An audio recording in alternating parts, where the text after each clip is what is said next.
sore. Firman Tuhan yang akan kita dengarkan bersama pada hari ini terambil dari Mazmur 130 ayat 1 sampai ayat yang ke-8. Mazmur 130 ayat 1 sampai ayat yang ke-8. Firman Tuhan, seruan dari dalam kesusahan. Nyanyian syiar. Dari jurang yang dalam aku berseru kepadamu ya Tuhan. Tuhan, dengarkanlah suaraku. Biarlah telingamu menaruh perhatian kepada suara permohonanku. Jika Engkau ya Tuhan mengingat-ingat kesalahan-kesalahan, Tuhan, siapakah yang dapat tahan? Tetapi padamu ada pengampunan supaya Engkau ditakuti orang.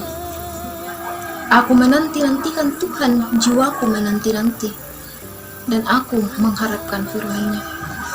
Jiwaku mengharapkan Tuhan lebih daripada pengawal mengharapkan pagi, lebih daripada pengawal mengharapkan pagi. Berharaplah kepada Tuhan, hai Israel, sebab pada Tuhan ada kasih setia, dan Ia banyak kali mengadakan pembebasan. Dia yang akan membebaskan Israel dari segala kesalahannya. Saudara-saudara yang sama dikasihi dalam Tuhan, pembacaan kita pada saat ini disimpulkan dalam satu tema, yaitu berseru dalam kesusahan. Berseru dalam kesusahan. Ya, tentu dalam kehidupan kita semua pasti pernah berada di dalam kesusahan. Kita berada di dalam situasi sulit yang bahkan membuat kita tidak bisa melakukan apa-apa.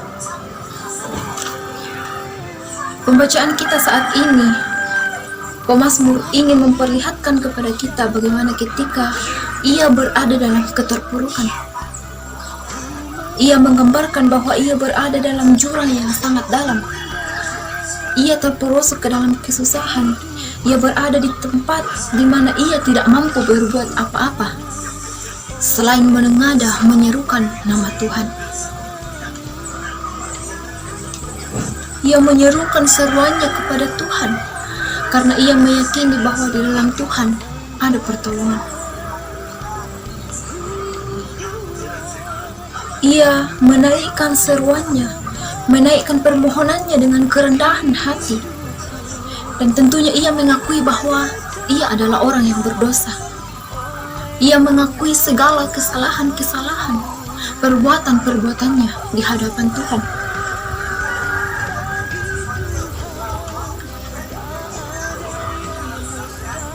Dan ia juga meyakini bahwa untuk menemukan jawaban damai, ia hanya berseru kepada Allah. Seruan itu menjadi sangat penting.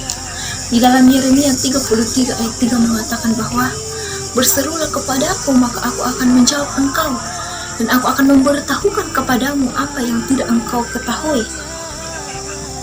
Di sini jelas bahwa seruan itu menjadi sangat penting. Seruan itu menjadi dasar manusia untuk mendapatkan pertolongan Tuhan. Menjadi dasar manusia untuk memperoleh apa yang ia harapkan.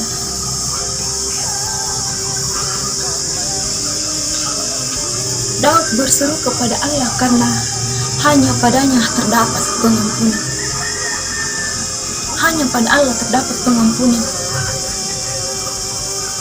Daud mengajak kita melihat bagaimana ketika ia berada dalam keterpurukan, ia berserah kepada kasih setia Allah yang merupakan anugerahnya kepada kita. Dan inilah juga yang menjadi alasan mengapa manusia harus takut akan Tuhan. Mengapa manusia harus takut akan Tuhan? Karena hanya pada Tuhan di situ ada pengampunan. Daud mengajak dirinya sendiri untuk percaya kepada Allah dan menantikan Tuhan. Ia menantikan Tuhan dengan tulus hati, bukan hanya sekedar pujian di bibir saja, tetapi benar-benar menggantungkan harapannya pada penantian itu. Dan kadar dari penantian Daud adalah lebih dari pengawal mengharapkan pagi.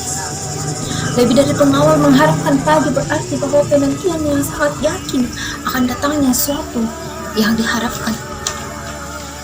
Akan datangnya sesuatu yang diharapkan. Harapan ini jugalah yang membuat pemazmur mampu menguatkan Israel. Ia mendorong umat Allah untuk berpaling pada kesetiaan Allah yang benar, yang akan memberikan pembebasan bagi mereka. Pembebasan bukan pembebasan biasa, namun pembebasan dari dosa yang akan dikerjakan oleh Yesus Kristus sendiri melalui pengorbanannya di kayu salib. Sebab Dialah yang akan menyelamatkan umatnya dari dosanya. Dan pembebasan ini akan memberikan kehidupan kekal. Jadi saudara-saudara yang sama dikasihi dalam Tuhan, mungkin jika ada di antara kita yang sekarang berada dalam keterpurukan, yang sedang berada dalam jurang yang sangat dalam, hanya Allah yang memberi pembebasan bagi kita.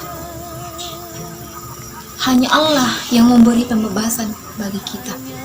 Karena itu, di dalam menjalani kehidupan kita di saat kita berada di situasi sulit, jangan mencari jalan keluar dari pergumulan pada siapapun, tetapi carilah jalan keluar pada Allah, pada Yesus Kristus yang sudah mati dan bangkit, dan hanya Dialah yang sanggup menerima, mengampuni, dan menyelamatkan kita. Amin.